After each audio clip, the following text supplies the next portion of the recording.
নমস্কাৰ, মই আজি এটি ধুনীয়া ৰেচিপি বনাম।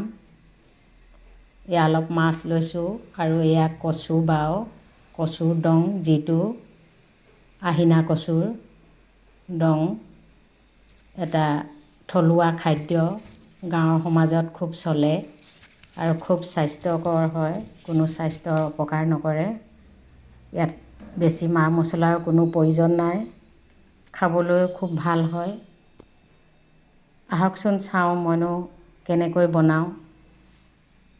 এয়া অলপ কচুৰ বাও লৈছোঁ আৰু কিছু লোকে কচু ডং বুলিও কয়।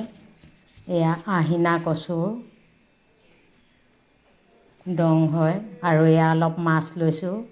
আপুনি যিকোনো মাছে দিব পাৰে।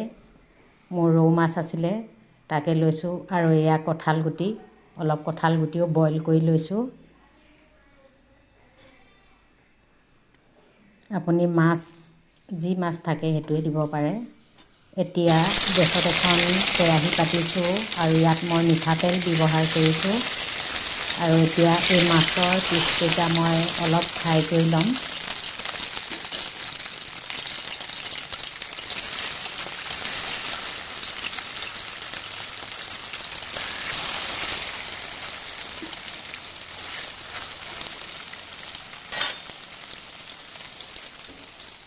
আৰু এয়া কচু বাওখিনি মই এইদৰে ওপৰৰ যিটো চুঁচ থাকে, সেই চুঁচটো এৰুৱাই এইদৰে কাটি লৈছোঁ। খুব ভাল হয় এইবিলাক আমাৰ থলুৱা খাদ্য। আৰু এয়া কঁঠাল গুটিকেইটা মই বাকলি গুচাই লৈছোঁ আৰু লগত এটা আলু দিছোঁ।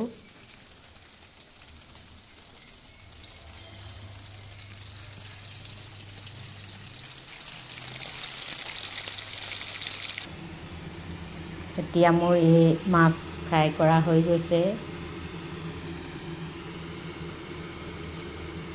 আৰু মাছ ফ্ৰাই কৰা তেলখিনিতে মই চব্জিখিনি বনাম। এতিয়া ইয়াত মই অলপ জিৰা দিছোঁ মাছ ফ্ৰাই কৰা তেলখিনিতে।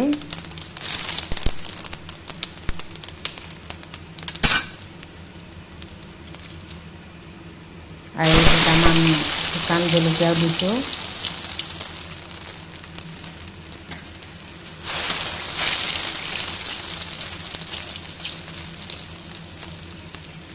আৰু এটা পিঁয়াজ কাটি লৈছিলোঁ, ইয়াতেই দিছোঁ।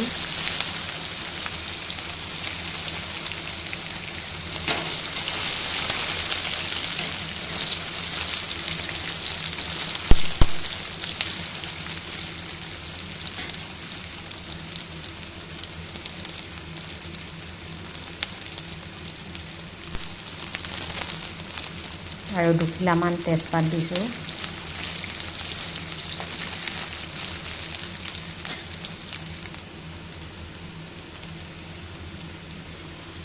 আৰু অলপ আদা নহৰু দিছোঁ। এয়া থেঠেলিয়াই লোৱা আদা নহৰু।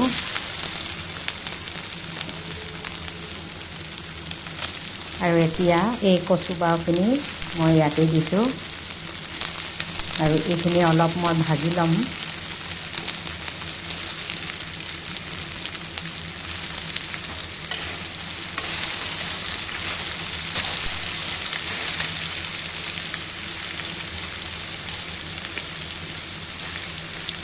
আৰু এটা আলু দিছোঁ,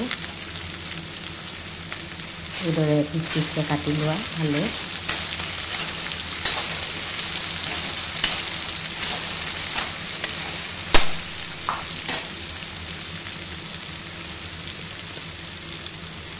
আৰু ইয়াৰ জোখৰ অনুপাতে নিমখ দিছোঁ।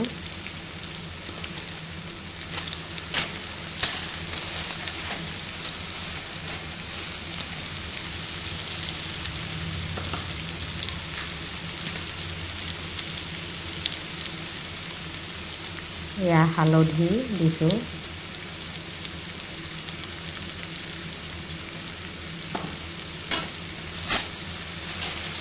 আৰু এইদৰে মই এই কচু বাওখিনি অলপ ধুনীয়াকৈ ভাজি ল'ম। আৰু এতিয়া ইয়াতে কঁঠাল গুটিকেইটাও দিছোঁ। খুব ভাল লাগে এইদৰে খাই। এইবিলাক আমাৰ গাঁৱলীয়া খাদ্য হয়, যিহেতু এতিয়া মানুহৰ চুগাৰ প্ৰেছাৰ বা অন্য বেমাৰে ধৰিছে যিবিলাক, গতিকে আমি এইদৰে আমাৰ গাঁৱৰ সমাজত চলি অহা নৰ্মেল খানাবিলাক খোৱাৰ আমাৰ প্ৰয়োজন আহি পৰিছে। এইবিলাক কোনো স্বাস্থ্যৰ অপকাৰ নকৰে, স্বাস্থ্যৰ কাৰণে খুব ভাল হয়। এয়া মোৰ কচুৰ বাওখিনি ধুনীয়াকৈ সিজি গৈছে আৰু ইয়াত মই দুটামান জলকীয়া দিছোঁ, যিহেতু কচু শাক হয়, অলপ জাল হ'লে খাবলৈ ভাল হয়। এয়া খুব ধুনীয়াকৈ সিজি গৈছে আৰু কচুৰ বাওখিনি গলি গৈছে। এতিয়া মাছৰ পিচকেইটা মই ইয়াতে দিছোঁ।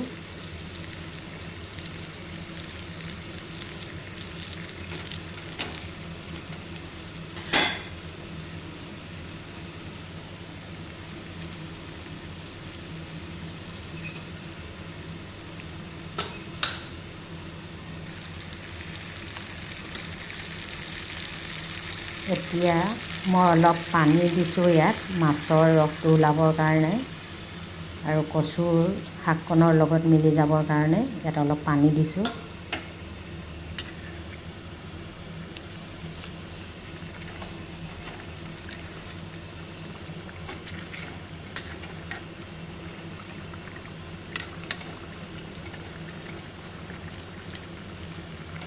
খুব মছলা কমকৈ বনোৱা, ইয়াত মছলা তেনেকৈ প্ৰয়োজনেই নাই। স্বাস্থ্যৰ কাৰণে খুব ভাল হয়।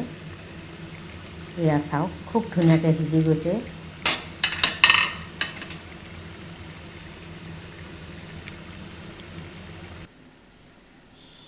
আৰু মোৰ এই কচু ঠুৰিৰ লগত কচু মাছৰ বনোৱা ৰেচিপিটো ৰেডি হৈ গ'ল।